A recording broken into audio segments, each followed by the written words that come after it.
जी student, आज हम एक और प्रोग्राम करते हैं और थोड़ा सा कॉम्प्लिकेटेड प्रोग्राम है। उसकी आउटपुट देखते हैं कैसे आती है। तो आइए स्टार्ट करते हैं। मैं पहले इसका कोड लिख लेता हूँ, फिर उसकी आउटपुट देखते हैं, फिर मैं आपको इसको एक्सप्लेन करता हूँ। यहाँ पे देखिए हमने एक वेरिएबल लिया एक्स और उसको वैल्यू असाइन कर दिया हमने 20 और यहाँ पे वाई इज इक्वल टू हमने कर दिया 35। स्टूडेंट ये आपको काफ़ी सारी बुक्स के अंदर ये क्वेश्चन जो है ना मिलेगा। आईटी सीरीज़ की बुक में मिलेगा और भी पीएम सीरीज़ है या जितनी भी यूज़ बुक हो रही हैं हमारे कॉलेजेस में, तो वहाँ पे आपको ये प्रोग्राम जो है ना अक्सर देखने को मिलेगा। अब यहाँ पे देखें कोई एक्सप्रेशन इस तरह से है, x is equal to y plus plus, उसके बाद प्लस और एक्स प्लस प्लस, फिर यहाँ पे है जी Y is equal to plus plus Y plus और फिर आ जाएगा प्लस प्लस एक्स। ऊपर वाली लाइन में जो है ना वो हमने यूज़ किया हुआ है पोस्ट इंक्रीमेंट और इसमें किया हुआ है प्री इंक्रीमेंट यूज़ किया हुआ है। अब यहाँ पे देखें जी कुछ इस तरह से उसने कहा जी यहाँ पे इसकी आउटपुट जो है ना वो शो कराएं। यहाँ पे आ जाएगा परसेंटेज डे और फिर आ जाएगा परसेंटेज डे और इसको यहाँ पे डबल कोट बंद कर देंगे और यहाँ पे एक्स कॉमा वाई। ये स्टूडेंट सबसे पहले हम इसकी आउटपुट जो है ना वो शो कर लेते हैं। कंट्रोल F9 करते हैं तो ये देखें इसकी जो आउटपुट आ रही है वो आ रही है 5794। तो यहाँ पे हम स्टूडेंट जो है ना इसकी जो आउटपुट है ना वो लिख लेते हैं 57 और 94।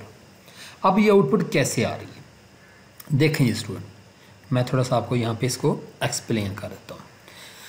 देखें यहाँ पे जब x इज इक्वल टू ये पहले क्या हो जाएगी, ये पोस्ट इंक्रीमेंट जो है ना ये अपनी वैल्यू पहले जो है ना वो ट्रांसफ़र करेगा और बाद में जो है ना इसका जो है ना वो इंक्रीमेंट करेगा।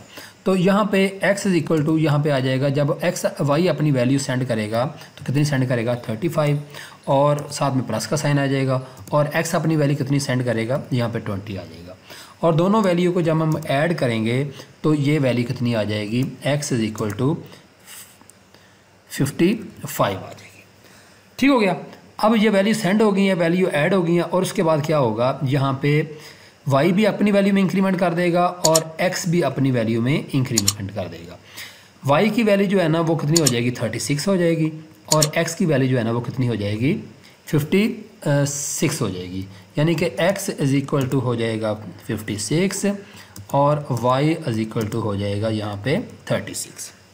ठीक हो गया। अब आप स्टूडेंट कहेंगे ये कैसे है, ये नहीं आ सकता। तो यहाँ पे हम क्या करते हैं प्रिंट एफ का फंक्शन यूज़ करके यहाँ पे x की वैल्यू को भी शो करवा लेते हैं और यहाँ पे हम कर देते हैं जी y is equal to percentage d और यहाँ पे हम स्टूडेंट जो है ना x कॉमा y दोनों की वैल्यू को शो करवा लेते हैं। कंट्रोल F9 करते हैं तो ये देखें जैसे मैंने कहा था थोड़ा सा इसको जो है ना यहाँ पे इसकी वैल्यू न्यू लाइन में लाने के लिए हम यहाँ पे क्या करते हैं /n को यूज़ कर लेते हैं। जो हमारी फाइनल आउटपुट है यहाँ पे ये देखें जी x की वैल्यू कितनी हो गई है 56 और y की वैल्यू कितनी हो गई है 36 हो गई है। जैसे मैंने आपको बताया था कि x की वैल्यू जो है ना आपकी कितनी हो गई है 56 हो गई है और y की वैल्यू कितनी हो गई है 36 हो गई है, यानी कि दोनों वैल्यू हमारी सेम आ रही है। ठीक होगा जी। उसके बाद आ जाए जी अब वैल्यू दोनों की अपडेट हो गई हैं तो यहाँ पे अब क्या आएगा जी, यहाँ पे आ जाएगा जी y इज इक्वल टू यानी कि पहले y अपनी वैल्यू में इंक्रीमेंट करेगा और ट्रांसफ़र कर देगा और उसके बाद क्या करेगा यहाँ पे x जो है ना वो भी अपनी वैल्यू में जो है ना क्या करेगा वो इंक्रीमेंट करेगा और ट्रांसफ़र कर देगा। यानी कि यहाँ पे देखें यहाँ पे हो रहा है pre increment use. Pre increment का मतलब है पहले वैल्यू में इजाफा होगा और फिर वैल्यू जो है ना वो रिटर्न होगी। इसी तरह यहाँ पे वैल्यू में पहले इंक्रीमेंट होगा और रिटर्न होगी।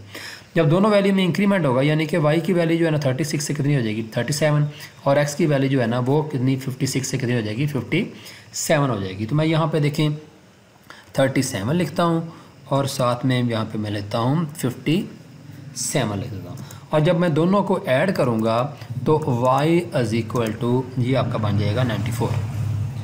ठीक हो गया। ये तो आ गई y की वैल्यू अपडेट हो गई है क्योंकि हमने पढ़ा था कि वेरिएबल की ये प्रॉपर्टी होती है कि अपने अंदर एक वक्त में एक ही वैल्यू स्टोर कर सकता है। अब यहाँ पे जब x की y की वैल्यू भी इंक्रीमेंट हो गई है, x की वैल्यू भी इंक्रीमेंट हो गई है तो यहाँ पे फाइनल वैल्यू x और y की कितनी हो जाएंगी वाई की वैल्यू 94 हो जाएगी और एक्स की वैल्यू जो है ना वो कितनी हो जाएगी यहाँ पे 56 थी यहाँ पे, ठीक है, और 56 से यहाँ पे कितनी हो जाएगी 57 हो जाएगी, ठीक हो गया, क्योंकि यहाँ पे देखें एक्स की वैल्यू जो है ना वो 56 से 57 जो है ना वो हो गई है।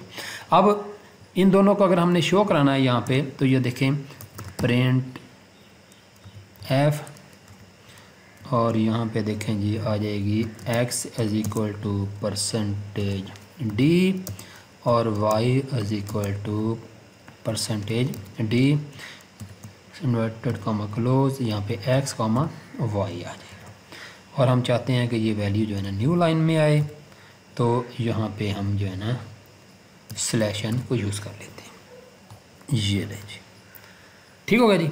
यहाँ पे देखें जी पहले हमने 56 और 57, अब दोबारा उनकी वैल्यू में इजाफा होके x की वैल्यू जो है ना वो कितनी हो जाएगी 57 और y की वैल्यू 37 और 57 को जो है ना ऐड करेंगे तो कितना बन जाएगा 94 बन जाएगा, और नीचे हमने x और y दोनों की वैल्यू को इकट्ठा जो है ना शो कराया है तो वो कितनी बन जाएगी हमारी 57 और 94 हो जाएगी।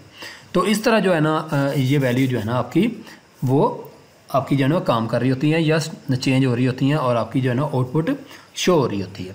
तो मैं अब उम्मीद करता हूँ कि अगर आपके ज़हन में ये क्वेश्चन जो है ना आपको समझ आ गया होगा।